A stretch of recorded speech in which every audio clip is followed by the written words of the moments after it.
ये जो मौखिक कथा आपको सुनाई है सृष्टि रचना, ये यथार्थ है, ये सत्य है। और वो श्रद्धालु जिन्होंने पहली बार ये कथा सुनी होगी, को सुनने को मिली है, तो ऐसे लगेगा जैसे ये दंत कथा सुना दी संत ने और ये कोरी बकवाद है। नहीं, इसमें एक भी शब्द कच्चा नहीं है, 100 की 100 100% सत्य है।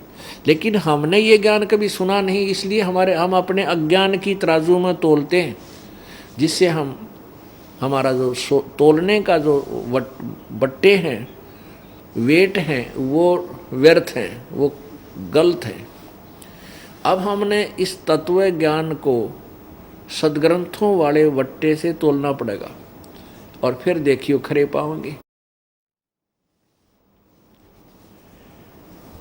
ये ज्ञान परमात्मा ने 600 वर्ष पहले सुनाया था, जब वो काशी में जुलाहे की भूमिका करने आए थे, धानक की भूमिका करने आए थे।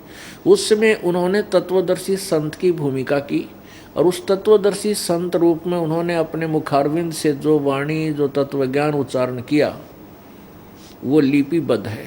कबीर सागर, कबीर शब्दावली और कबीर दोहाली, कबीर साखियाँ आदि नाम से पुस्तकों में वो लिपिबद्ध है। उन्हीं में से ये दास आपको सुना रहा है। अब ये मौखिक सुनाया आपको, उसके बाद क्या किया? अब काल ने तीनों पुत्रों को, जो दुर्गा के संयोग से उसने उत्पन्न किए पति पत्नी रूप में, ब्रह्मा को रजगुण युक्त उत्पन्न किया, विष्णु को सतगुण युक्त, और शंकर जी को, शिव जी को उसने तमोगुण युक्त किया। वो कैसे किया? इसने क्या किया हुआ कि प्रत्येक ब्रह्मांड के सर्वोपरि स्थान पर, शिखर में, वहाँ 3 स्थान बना रखे हैं। गुप्त स्थान है, वहाँ पर इस ब्रह्मांड का प्राणी कोई नहीं जा सकता। उसके वो जिसको चाहे वही उस स्थान को दूर से दिखा सकता है, और उसको ये भी क्लियर नहीं होने देता ये है कौन सा स्थान है, यो के सांग है। उसने क्या किया हुआ कि वहाँ पर 3 स्थान बना रखे हैं, एक रजोगुण प्रधान, एक सतोगुण प्रधान क्षेत्र, एक तमोगुण प्रधान क्षेत्र। वो कैसे? जैसे किसी मकान में 3 कमरे हों, 3 कक्ष हों, एक कक्ष में साधु संत फकीरों के चित्र लगा रखे हों, तो जब हम उस कक्ष में जाते हैं, वहाँ बैठते हैं, उन महापुरुषों के चित्र देखते हैं, उनके चरित्र से हम परिचित होते हैं, उनकी जीवनी से हम परिचित होते हैं, उनके स्वभाव से हम परिचित होते हैं, उनके ज्ञान को हमने सुना होता है। उसने क्या किया हुआ कि वहाँ पर 3 स्थान बना रखे हैं, एक रजोगुण, एक सतोगुण प्रधान क्षेत्र, एक तमोगुण प्रधान क्षेत्र। वो कैसे? जैसे किसी मकान में 3 कमरे हों, 3 कक्ष हों, एक कक्ष में साधु संत फकीरों के चित्र लगा रखे हों, तो जब हम उस कक्ष में जाते हैं, वहाँ बैठते हैं, उन महापुरुषों के चित्र देखते हैं, उनके चरित्र से हम परिचित होते हैं, उनकी जीवनी से हम परिचित होते हैं, उनके स्वभाव से हम परिचित होते हैं, उनके ज्ञान को हमने सुना होता है। वो ऐसे महापुरुष थे, तो उनको देखकर हमारे मन में एकदम एक सद्विचार उत्पन्न प्रारंभ हो जाते हैं। सारे अच्छे अच्छे विचार उत्पन्न होते हैं, परमात्मा में श्रद्धा बढ़ने लग जाती है। और दूसरे कक्ष में ये व्यर्थ की तस्वीरें लगा रखी हैं, जैसे लड़कियों की अश्लील चित्र लगा रखे हों। वहाँ जाते ही मन में अपने आप बकवाद शुरू हो जाएंगी, अपने आप बिना सोचे, ऐसे देखते ही बकवादें मन में न चाहते हुए आने लग जाएंगी, और जब तक उस कक्ष में रहेंगे कोरी बकवाद मन में आवेंगी। ऐसे ही तीसरा कक्ष है जिसमें देशभक्त और शहीदों के चित्र लगे हों। उसमें जाते अपने आप शरीर में एक अलग से प्रक्रिया हो जाएगी, खून खोलने लग जाएगा, उनके विचार सुन करके एकदम उसी प्रकार का भाव हमारा बन जाता है। ऐसे ही काल भगवान ने एक रजोगुण प्रधान क्षेत्र बना रखा है, एक सतोगुण प्रधान और एक तमोगुण प्रधान। जब रजोगुण प्रधान अक्षेत्र में ये काल भगवान यानी ज्योति निरंजन और ये दुर्गा प्रकृति देवी जब वहाँ रहते हैं रजोगुण प्रधान अक्षेत्र में उस कमरे में, तो वहाँ इनका एक ऐसा स्वभाव बना रहता है, रजोगुण में रहते हैं ये। और उस दौरान जो पुत्र उत्पन्न होता है उसका नाम ब्रह्मा रख देते हैं, और वो लड़का रजोगुण से प्रभावित होता है, रजोगुण युक्त होता है, रजगुण ब्रह्मा बन जाता है।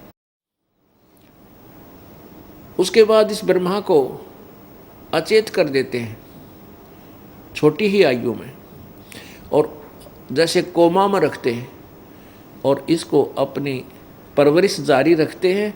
जब ये युवा हो जाता है तो इसको कमल के फूल पर बैठाकर सचेत कर देते हैं। इसको खुद नहीं मालूम होता मैं कितना पैदा हुआ हूँ, मेरा पिता कौन है, मैं कितना आ गया। ऐसे ही सतोगुण प्रधान क्षेत्र में ये दोनों रहते हैं, कौन, प्रकृति और ये काल भगवान ब्रह्म ज्योति निरंजन ये दुर्गा।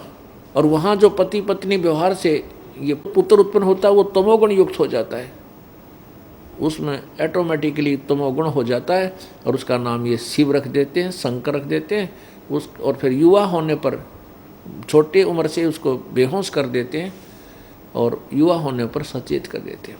उसके बाद ये तीनों इकट्ठे होते हैं, इनको इकट्ठे कर देता है। फिर इनको आज्ञा दी जाती है कि तुम एक तीनों मिलकर के सृष्टि प्रारंभ करो। ब्रह्मा जीवों की उत्पत्ति करे, क्योंकि इसमें रजोगुण है। रजोगुण के प्रभाव से सभी प्राणी इतने प्रभावित हो जाते हैं, जैसे किसी ने घुटी ला ली, शराब पी ली, शराब पीते चक्रबंद जागरणों गतिविधि उसकी न्यारी हो जाएगी।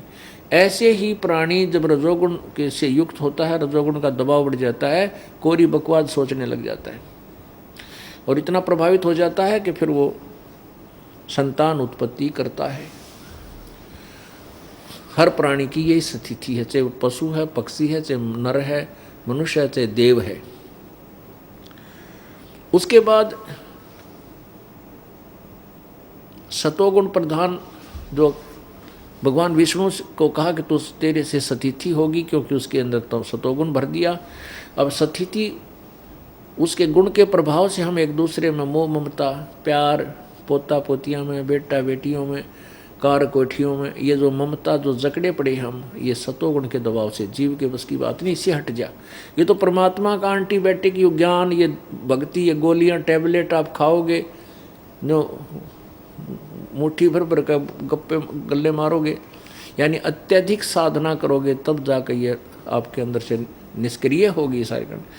ऐसे ही तमोगुण शंकर से को ड्यूटी दे रखी है कि तू इन सबका संहार कर। उसके बाद जब इन तीनों पुत्रों को उत्पन्न कर दिया,